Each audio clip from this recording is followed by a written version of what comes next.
ఈరోజు అసెంబ్లీలో కాసేపు మాట్లాడినందుకే ఎమ్మెల్యే నందమూరి బాలకృష్ణ గారు అటు మాజీ ముఖ్యమంత్రి జగన్మోహన్ రెడ్డి గారిని ఉద్దేశించి సైకోగాడు అనడం, ఇటు చిరంజీవి గారి మీద కూడా ఒక రేంజ్లో అసహనం వ్యక్తం చేయడం రాష్ట్ర రాజకీయాల్లో తీవ్ర చర్చనీయాంశమైంది. అది కూడా గౌరవ ముఖ్యమంత్రి చంద్రబాబు నాయుడు గారు అసెంబ్లీలో ఉండగానే బాలకృష్ణ గారు ఈ విధంగా రెండు చేతులు జేబుల్లో పెట్టుకొని చిరంజీవి గారి మీద ఒక రేంజ్లో అసహనం అండ్ జగన్ గారిని ఉద్దేశించి సైకోగాడు అంటూ.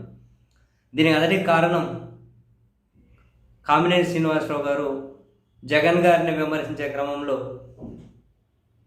జగన్ హీరోలను కలవలేదు, చిరంజీవి గట్టిగా అడిగితే అప్పుడు కలిశారు అని చెప్పి చిరంజీవి గారి గురించి పాజిటివ్గా మాట్లాడటం. ఎప్పుడైతే చిరంజీవి గారి గురించి మాట్లాడారో పాజిటివ్గా ఆయన, అది బాలకృష్ణ గారికి ఏమాత్రం నచ్చినట్లేదు. ఇమ్మీడియట్గా లేచి నిజాలు తెలుసుకొని మాట్లాడు, నువ్వు ఈయన ఏంది గట్టిగా అడిగేది, ఏంది ఎవరు గట్టిగా అడిగింది, ఏంది గట్టిగా అడిగేది, ఏంది గట్టిగా అడిగేది, ఎవరు గట్టిగా అడగలే, ఈయన గట్టిగా అడిగితే ఆయన కలిసినాడా, నిజాలు తెలుసుకొని మాట్లాడు, నేను క్లారిఫై చేయాలని చెప్పి లేచినాను నేను అని. అంటే చిరంజీవికి అంత సీన్ ఏం లేదు, ఏంది గట్టిగా అడిగేది, ఆయనేంది ఇనిషియేటింగ్ తీసుకున్నది అన్నది బాలకృష్ణ గారి మాటలు.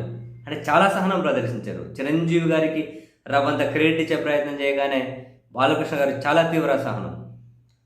అండ్ జనసేనకి సంబంధించినటువంటి సినిమాటోగ్రఫీ మినిస్టర్ కందుల దుర్గేష్ గారి మీద కూడా ఏదో మరి ఫిల్మ్ డెవలప్మెంట్కి సంబంధించి ఏదో కమిటీ వేశారంటే అందులో బాలకృష్ణ గారు 9వ పేరు వేశారంటే నేను మినిస్టర్ని అడిగాను, ఎవడోడు ఇది కమిటీలో లిస్ట్ వేసిందని, ఎవడోడు నా పేరు 9లో వేసిందని చెప్పి అడిగాను అని.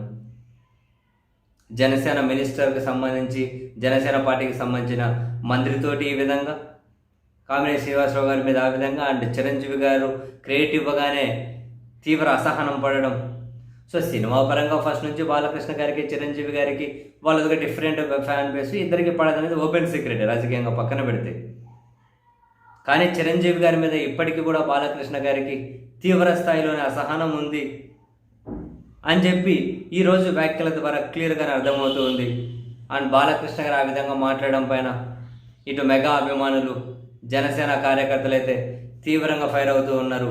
మరొకసారి ఇది టీడీపీ వర్సెస్ జనసేనగా అయితే రెడీ అయి కూర్చుంది. ఏముంది, వీళ్ళు తిట్టుకుంటారు, వాళ్ళు తిట్టుకుంటారు, ఒక రోజు అయిన తర్వాత మళ్ళీ ఆ పార్టీ వాళ్ళు ఈ పార్టీ వాళ్ళు లేదు మనందరం కలిసి ఉండాలి, సైలెంట్ ఉండిపోండి అంటున్నారు. ఇది ఒక కంటిన్యూస్ ప్రాసెస్, డైలీ సీరియల్ లాగా సాగే వ్యవహారమే. వీళ్ళిద్దరికి అండర్స్టాండింగ్ లేదు. అలాగని చెప్పి ఎవరు వాళ్ళు ఓన్గా రాజకీయాలు చేసే ధైర్యము లేదు. సో భలే ఉంది నిజంగా ఈ రాజకీయం.